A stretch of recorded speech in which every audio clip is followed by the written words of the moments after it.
Thanksgiving, and welcome to the show. I'm Megyn Kelly. We've got a huge show for you today with lots of helpful tips for Thanksgiving when it comes to eating and shopping, which is on all of our minds. But first, we begin with the news. We are learning more this morning about accusations from a former model who says that Def Jam Recordings founder Russell Simmons sexually assaulted her when she was just 17 years old. And she says movie director Brett Ratner stood and watched. The accuser says it is time to shine a light on Hollywood's abhorrent behavior and women's reluctance to talk about it. Keri Claussen Khalighi was just 17 in 1991 when she says she ran into Brett Ratner and Russell Simmons at a New York City music video casting call. 34-year-old Simmons was already a successful music mogul as founder of Def Jam Recordings. How's it going? Ratner was breaking into the music video scene. Khalighi says Ratner asked her to join them for dinner, and that Simmons then invited both of them up to his apartment. She says she thought she was going to watch a new music video, but says instead, things took a terrible turn. Khalighi says as the video played, Simmons began sexually assaulting her. She says as she was fighting Simmons off, she looked over to Ratner for help. No help came, and Khalighi now believes Ratner was in on it. She says Simmons ripped off her clothes, trying to force her to have intercourse while Ratner looked on. Simmons denies it, saying, "I completely and unequivocally deny the horrendous allegations of non-consensual sex against me with every fiber of my being. I know Keri Claussen Khalighi and remember the weekend in 1991 that she has referenced. Everything that happened between us 26 years ago was completely consensual and with Keri's full participation." Through his lawyer, Brett Ratner told the LA Times he had no recollection of Khalighi asking him for help and denied witnessing her protest. At least 14 women have now publicly accused Brett Ratner of sexual misconduct. Ratner's lawyer categorically denies all of the claims. And now, in an exclusive interview, I am joined by Keri Claussen Khalighi from Los Angeles. Keri, thank you so much for being here.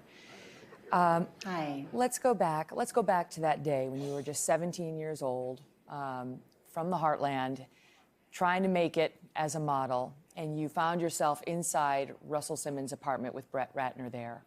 What was the first sign you had that something was wrong, that there was trouble? Well, as the video was playing, Russell came over and started making advances. And at the time, I thought it was a joke. And it became increasingly apparent that it wasn't a joke. And he continued his advances. And I looked over at Brett at that point for help. And I'll never forget the look on his face. It was in that moment that I realized, I think this was their plan all along. There was no help that was going to come. How did you communicate, I don't want this? By body language, by it's very apparent when somebody doesn't want an advance to happen. My body was closed, I was frozen. I looked over at Brett and asked for help because I thought we were friends. It was a very confusing and terrifying moment.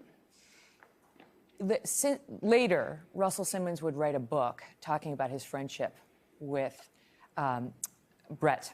And he talked about how Brett Ratner was willing to do anything to be of use to Russell, who was like a father figure to him, and wrote, after he hung around a bit and figured out this is Simmons, that I liked models. He made it his business to take me to every model's apartment he could find. I mean, when you read that years later, how did that put into perspective, if at all, what happened to you? It made complete sense. That in the fashion circles, it was widely known, their reputation for being kind of modelizers and preferring that kind of company. And it made a lot of sense. It made my story make a lot of sense. I know you told the LA Times that Russell forced you to perform oral sex on him, that you acquiesced, feeling you had no other choice. And then you say a second assault took place. What happened then? Right. Well, you know, a part of my story that I think is really important to talk about in this conversation that's happening nationally right now with sex abuse coming out. After the oral sex part of the story, I stayed. I didn't run out. I stayed and I took a shower, and then an additional sexual assault happened there. And I think that part of the story is an interesting piece to shed some light on in regards to why women, A, don't speak out right away, and why there's a lot of shame around these kind of stories. Because a lot of times they don't follow a cut and dried, black and white kind of storyline of an assault happens, and then the minute you can, you run out.